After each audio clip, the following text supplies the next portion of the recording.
Dampak positif perkembangan teknologi saat ini memudahkan orang mencari informasi yang bermanfaat bagi kita untuk memaksimalkan aktivitas yang ada saat ini.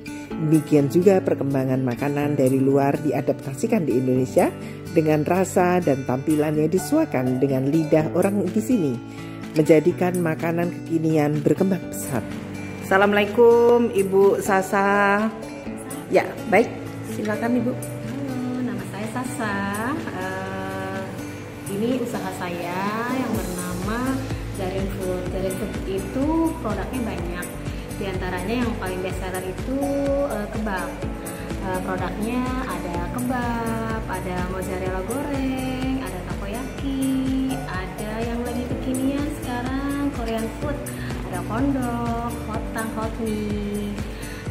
Bu Sasa, boleh diceritakan Ibu pertama kali usaha ini karena apa, atau mungkin resepnya ini dari mana gitu? Boleh dicerita sedikit? Awalnya saya berusaha kebab ini waktu dulu kan saya masih bekerja di salah satu rumah sakit di daerah Jakarta Selatan. Ibu berarti sebagai tenaga medis atau apa? Ya, saya tenaga medis, saya bidan di salah satu rumah sakit di daerah Jakarta Selatan. Waktu itu karena anak-anak masih kecil, saya jadi susah cari pengasuh ya, jadi saya harus resign dari pekerjaan. Nah, saya nggak mau resign begitu aja, saya harus punya usaha. Akhirnya suami menyarankan saya untuk berjualan kebab di tahun 2014. Dia pakai gerobakan waktu itu. Kemudian di tahun 2015 saya kembangkan menjadi kebab frozen. Jadi kita produksi di rumah. Iya, Ibu, saya mau tanya, Ibu itu tentunya kan sebagai pengusaha ya, apalagi sebelumnya itu adalah bidan. Jadi sebelumnya pegawai yang ini kan, maksudnya tuh standarnya tuh ya udah lebih dari cukup, terus kemudian udah enak karena per bulan udah terima gaji jelas gitu. Apa yang melatar belakang usaha? Saya ingin punya waktu tidak terikat. Kalau saya sebagai pekerja, otomatis waktu saya terikat untuk perusahaan. Karena saya waktu itu anak masih kecil-kecil, jadi memang butuh pengasuh. Karena kita selalu kesulitan mencari pengasuh, jadi saya harus berhenti dari pekerjaan. Lalu saya fokus di berdagang. Alhamdulillah dengan berdagang saya bisa fokus ke keluarga, saya juga bisa sambil berusaha dan bermanfaat juga, dan ternyata bisa bermanfaat juga untuk orang banyak karena saya bisa mempekerjakan pekerja. Ibu kok langsung usaha kebab itu, mungkin ada yang ngajari atau mungkin Ibu kursus atau bagaimana ya?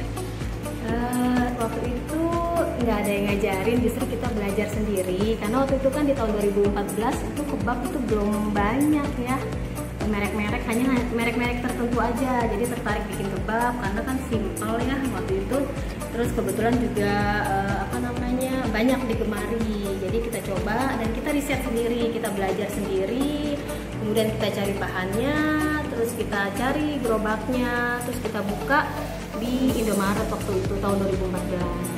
Bu, kalau kebab ini kan bukan makanan asli Indonesia. Itu berarti kan Ibu itu pernah langsung ke misalkan ke Arab atau bagaimana atau apa gitu loh, atau mungkin kenalan sama orang sana yang ngajari dulu gitu, enggak sama sekali atau gimana? Kalau tadi riset ya. Enggak, karena waktu itu kan memang kebab lagi laku banget ya, banyak digemari dan mudah juga cara penyajiannya. Jadi waktu itu teman suami ada yang buka duluan, dia buka kebab, terus kita juga belajar sama dia gitu. Terus akhirnya kita cari bahan, kita cari gerobak, kita buka sendiri. Gimana caranya supaya bisa berjualan kebab dalam satu hari dalam jumlah yang banyak, tapi tidak punya banyak outlet. Jadi saya bikin frozen waktu itu sampai sekarang. Pemasarannya bagaimana Bu kalau untuk frozen itu? Pemasarannya melalui agen dan reseller. Alhamdulillah di tahun 2015 saya dikenalkan sama teman ke agen dan reseller. Dari situ produk saya dikenal. Alhamdulillah banyak permintaan. Tentunya ada beberapa pegawai dari awal ya Bu, nggak mungkin dikerjain sendiri. Itu dari berapa pegawai terus sekarang berapa gitu Bu? Awalnya saya hanya berdua sama pegawai yang digerobakkan. Kemudian setelah berkembang menjadi frozen food, kita bertambah pegawainya. Waktu itu bertambah 3 ya. Kemudian sekarang ada 7 karena ada produk-produk yang lain juga. Bu Sasa, dari awal sampai akhir Ibu usaha mungkin ada kendala atau apa yang dirasakan Ibu, kira-kira apa kendala yang utama? Karena sekarang kebab saya sudah saya buat menjadi produk frozen food, itu kendalanya pada saat pengiriman keluar kota, keluar pulau, karena kan keluar pulau itu ongkirnya lumayan mahal, karena kan dia harus dalam sehari harus sudah sampai. Jadi kendalanya di situ sih. Jadi harus kalau misalkan pakai paket harus yang 1 hari sampai. Kendalanya hanya itu di saat pengiriman jarak jauh aja. Kalau kendala usaha enggak ya Bu ya? Jalan mulus saja dari bahan sampai apa gitu dari dulu sampai sekarang gampang ya? Untuk bahan yang lain-lain nggak ada kendala. Ibu kalau dari ini ya sebelum COVID atau setelah COVID dan sekarang itu perkembangannya gimana Bu untuk kebab? Pada saat COVID, alhamdulillah justru kita banyak permintaan untuk makanan frozen food. Itu sampai 3 kali lipat ya kenaikannya dibandingkan sebelum COVID. Untuk saat ini ya alhamdulillah tidak menurun standar seperti sebelum COVID, masih berjalan alhamdulillah.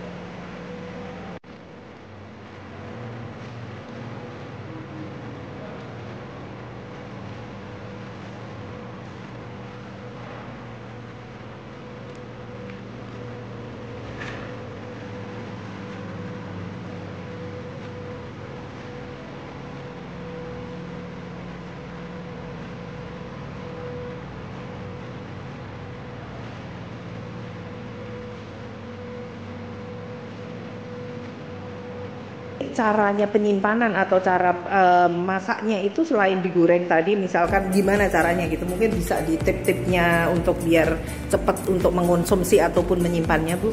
Untuk penyimpanan agar lebih lama produknya, ini bisa tahan selama 1 tahun. Oh gitu, Ya, di kulkas atau di beku.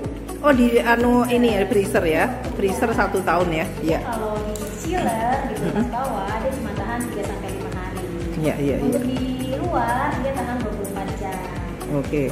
Terus kalau untuk ini caranya masak, cara mengonsumsi gimana Bu? Kalau untuk produk kebab dia digoreng di teflon pakai mentega sebentar aja, mungkin 5 menit udah siap dimakan. Untuk yang produk yang ini yang hot dan kondok dia digoreng pakai minyak ya sekitar 5 menit juga, nggak lama, udah siap dikonsumsi. Yang sama itu pun juga digoreng pakai minyak. Baik.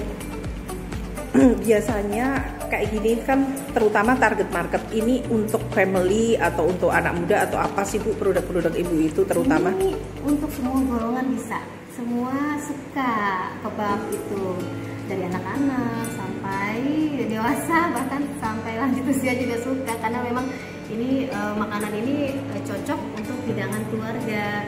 Produk yang lain juga gitu. Walaupun bukan asli makanan Indonesia ya? Karena testingnya sudah disesuaikan dengan lidah orang Indonesia. Insya Allah cocok dan enak. Saya ketemu Ibu ini banyak banget pertanyaan nih. Ibu pernah nggak kepikiran nanti aku mau sukses gitu? Ini kan termasuk sukses banget menurut saya gitu. Terus kemudian kalau omset kan saya nggak bisa tanya ya karena rahasia Ibu. Itu kan ini udah sukses gitu. Pernah nggak kepikiran nanti aku pokoknya mesti sukses, atau Ibu memang tipe optimis atau gimana gitu? Saya berjalan aja karena semua rezeki sudah diatur sama Allah. Kalau dibilang sukses sih belum sukses. Ya belum apa-apa ya dibandingkan dengan wirausaha yang sudah besar. Saya masih merintis gitu. Bu, mungkin ada apa kiat-kiat menjadi pengusaha ini yang bisa pengalaman ini bisa disampaikan untuk anak-anak muda yang akan berusaha gitu Bu? Kira-kira apa? Tekun, fokus, jangan pantang menyerah. Namanya berjualan, ada kalanya kita rame, ada kalanya kita sedang tidak ramai penjualan, tapi tetap kita jangan putus asa. fokus. Jadi misalnya kita berjualan kebab itu kita benar-benar kita fokus berjualan, legalitasnya juga kita urus. Jadi biar masyarakat tuh percaya sama produk kita. Iya, berarti terutama tekun, fokus, dan apa tadi tuh satu lagi, tekun, fokus sama mutu makanan kita itu seperti legalitasnya. Kita harus kita urus, tekun, fokus, gitu. Jaga mutu ya. Iya, baik. Kalau boleh Ibu cerita gitu ya, itu bedanya maksudnya tuh penghasilannya ya, mohon maaf nih, penghasilannya dari pegawai sama pedagang ini berapa kali lipat gitu? Berkali-kali lipat ya, karena kalau pegawai itu kan gajinya bulanan, kita sudah tahu gajinya berapa. Tapi kalau berdagang ya insya Allah kan bukan rezeki saya aja, rezekinya juga yang para pekerja. Insya Allah berkali-kali lipat dari bekerja seperti itu. Waktu alhamdulillah dari berdagang juga saya bisa punya aset, saya bisa punya tempat produksi sendiri. Dulu waktu awal-awal saya kan produksi frozen kebab ini di rumah. Alhamdulillah dan sekian waktu berjalan saya bisa punya tempat produksi sendiri. Bu Sasa, dulu sebelum memutuskan ini mungkin ada usaha lain atau pernah nggak nyoba usaha lain? Dulu itu memang saya suka berjualan sambil kerja, saya suka bawa dagangan. Waktu itu tuh saya berarti bakat bisnisnya dari dulu ada ya? Dari dulu saya suka bawa jilbab untuk dijual, pakaian muslim, jadi apapun makanan, apapun saya emang suka berjualan. Dari waktu masih kecil pun saya juga suka berjualan, kayak jualan apapun, kayak apa sih makanan-makanan kecil itu di teras rumah. Dari situ, dan orang tua saya juga pedagang, jadi mungkin saya juga belajar melihat beliau berdagang. Sebelumnya juga bisa saya serap seperti itu. Oh, berarti memang ada bakat ya, sebelumnya memang ada bakat dagang juga. Iya. Bu Sasa, bisa diceritain kelebihan produk Ibu dengan yang lain? Produk saya itu sangat mengutamakan kepuasan pelanggan. Untuk produk kebab original saya sudah bersertifikasi BPOM. Jadi sudah sesuai dengan standar kelayakan pangan dan juga sudah bersertifikat halal. Jadi dibuat benar-benar higienis. Jadi yang mengkonsumsi kebab saya tidak perlu khawatir karena sudah pembuatannya sudah sesuai dengan standar. Baik. Enak, makin enak dan pas di lidah. Kan Ibu sebagai pengusaha kebab tentunya udah nyobain punya orang lain. Kelebihan produk-produk Ibu ini dibanding dengan orang lain apa? Kelebihannya kalau punya saya itu dia dagingnya kita pakai yang grade 1.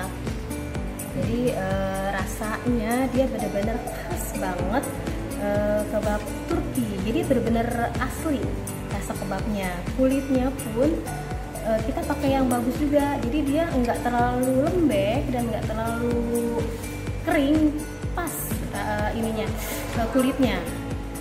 Alhamdulillah, selesai sudah ngobrol penting dengan Ibu Sasa, pengusaha kebab dan makanan kekinian. Semoga bisa menginspirasi teman-teman dan bermanfaat. Akhir kata, wassalamualaikum warahmatullahi wabarakatuh. Jangan lupa subscribe, like, komen, dan tonton